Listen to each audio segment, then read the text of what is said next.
Smarter Markets is live here at the FIA's Boca 50. We're sitting down with Stuart Connolly, CEO of CloudMargin. Thanks for joining us, Stuart. Oh, absolute pleasure. Thank you for having me. Oh, absolutely. And, we're asking each of our guests this year, because it is the 50th anniversary of Boca. Some people have been coming for decades, some just the past year. How long have you been coming to Boca? So it is the 50th anniversary, and I was very disappointed to actually reach my 50th anniversary of life last month when I turned 50. It was a heartbreaking moment. But I've been coming here probably for just over a decade, I would say. That's a good long just time. over a decade. So 20% of your life. 20, yeah, we could put it that way. Terrific. And what brings you here? What do you find most appealing about the conference? So it's a really interesting question because as Ellen knows, my colleague behind the camera, I'm not a huge fan of conferences generally, right? I tend to prefer to be working in the office, working with clients, and I find conferences a challenging environment for me personally. But I love this one. It's the one I kind of commit myself to doing every single year. It's interesting. It's pretty dynamic. There are so many great people that attend it that are genuinely fascinating people, care about what they do, passionate about what they do, and are generally influencers of the industry, right? And so you can have like super productive conversations, and it genuinely leads to great ideas and great opportunities. And I've certainly sparked partnership opportunities at this conference for CloudMargin, where we've struck up partnerships with other companies that have gone on to be really fruitful for both the organizations. So I just find it a super productive place and interesting. Oh, and by the way, it's fun. Oh, and by the way, it's in Florida, and it's pretty nice weather.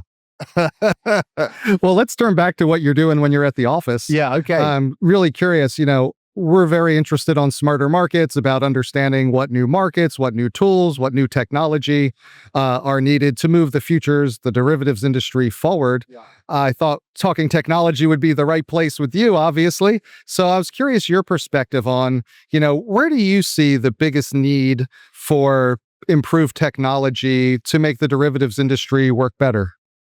Yeah. So look, I think one of the challenges with a lot of technology, right, is it ages quite quickly, right? And so, with that, a very complex market like the derivatives market, there is a general kind of lack of efficiency in a lot of the processes from kind of, and when I really think about it, it's like trade execution, so the kind of the execution venues and the automation of execution that really kind of took off in kind of the early 2000s, and there was a lot of electronification of a lot of markets. By the way, there's still a lot of markets that are not on the electronic execution pathway and need to be, right? Because they're so inefficient, which means the cost of running those businesses is so high, which means the margin that you have to print when you're trading these products has to be so high. Therefore, the end price to the client is quite high, right? And so the access to those markets is difficult and challenging for people. So that kind of top level trade execution really got addressed very early on.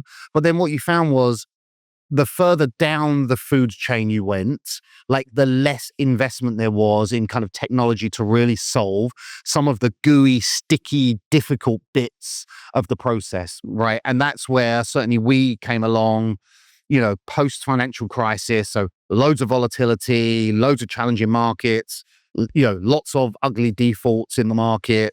2008 crash, 2009, 2010, loads of regulation. Okay, there's a great idea. We think we can come along with a modern tech platform.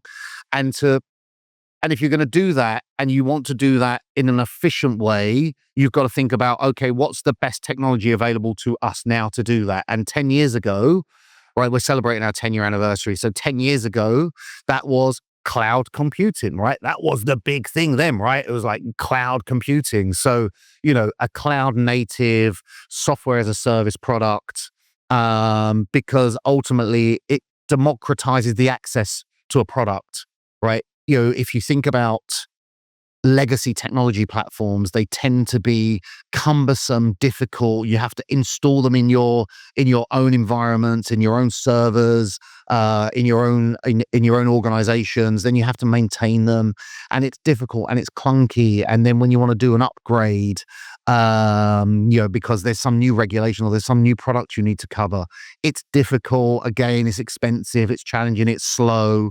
Whereas cloud, being cloud native, being a SaaS platform, all of that stuff, you take that pain away from clients, and they kind of put that burden onto us. We've got to stay modern. We've got to stay ahead of the curve. We've got to make sure that we're regulatory compliant in all the jurisdictions we operate.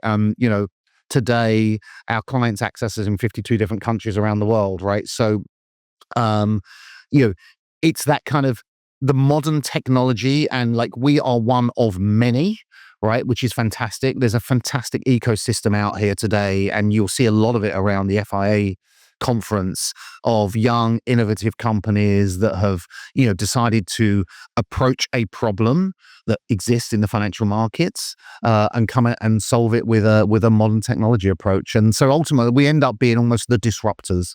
Right, we're the disruptors of the legacy technology that existed before, and we give them the challenge that they then need to try and catch up. And I wanted to ask you about that, about the disrupting and the catching up, because, it's such an interconnected ecosystem, right? It also often seems to be constrained by the slowest mover. Right. So as you move people to cloud, move people to the more leading edge technology, what do you see as the biggest challenge that companies face in making that move? Yeah. So look, I think very simply, it's in our world, it's no more than data, right? It's just, all these organizations, whether you're trading derivatives, you're trading futures, you're trading whatever it is, it's about how you are consuming that data and how you then ingest that data and how you then receive that data back to do all of the other processes, right? So, the complicated and difficult thing is, you create a whole bunch of legacy processes that tell you, I have to manage my data in this box. And that's the only way I can manage my data, right? And so that becomes a restriction, that becomes a parameter, that becomes a challenge for people to deal with. And solving that data challenge, like whether you're solving it for client onboarding reasons, whether you're for collateral management reasons, whether for trading reasons, it's about just solving that data component. And the good, successful software companies are the ones that are helping clients solve that data challenge, right? So that's what we're trying to do every day of our lives. So when a client decides to adopt us, how are we going to make your pathway to adopt our platform as simple and painless and friction-free as possible, right? Because you are used to operating in this defined box that you have put around yourselves. How are we going to make sure that we can either work within that box, or we're going to help you actually just break off the boundaries of that box and work in a different way? So it really is it's simply about data. Now, it's not simple to fix that data problem, but that's why, luckily enough, it's not simple, and you get innovative companies that come along and help clients fix that, and that's kind of what we're doing as well. That's great. And one question I had, maybe you can tell me if I'm wrong, is I've always kind of had the suspicion what happens in companies is they're like, okay, our legacy system is just not working for us anymore. We're going to do all the work, put in the, pay the bill, put the effort into getting us on the cutting edge system. Yeah. But almost in the back of their mind, they're thinking, and this will last us forever. Right. Yeah. Like, how do you prepare people for knowing that they're in a world where they need to build in that flexibility to the future of like, we're going to be constantly evolving this? And is that something that moving to like cloud systems helps with? Yeah. I mean, look, I think, that is a perennial challenge. And so CloudMargin is a modern technology platform, right? But in 20 years' time, unless we're continually investing in what we do and continually thinking about the technical debt that you build up in a software business, which, by the way, every single software business will build technical debt, because by its very nature, you're doing it because you're releasing new products, you're doing new things. But are you really focused on that kind of core infrastructure that sits at the back end? Are you availing yourself of the latest and greatest products that your cloud host can provide to you to help you develop, and not kind of take on loads of legacy debt? So I think that's just a natural consequence of being in this business. And as for clients preparing for it, look, I think it's an ever evolving environment. You are faced with new challenges, certainly in the financial markets, where all of the participants are so highly regulated, right, that it's quite difficult to sometimes adopt and adapt to new technologies, because you're worried about the regulatory scrutiny or the regulatory, uncertainty that it might create. So it's not an easy thing to do.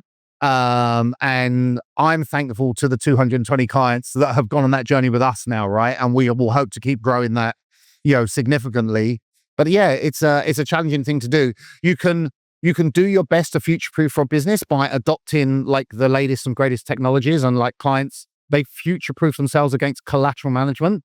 We're solving in the niche of collateral management, right? So we're one piece of the bigger jigsaw of the derivatives trading environment. So, to address it all is really quite difficult. You have to pick your battles. And what's the most painful thing for me at the moment? And at the moment, because of the high volatility, because of high interest rates, there is a drag in performance if you are not thinking about collateral in a really smart way, if you're not optimizing your balance sheet in a really smart way. And that's what we help clients do. So in a zero rates environment from 2012, 2013, 2014, 2015, like that's a difficult environment for us to sell into.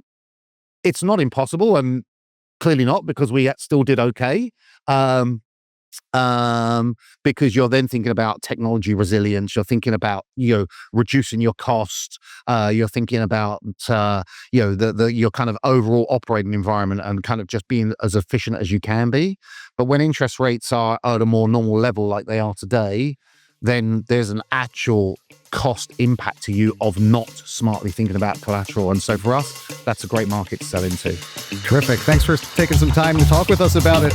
Really appreciate you.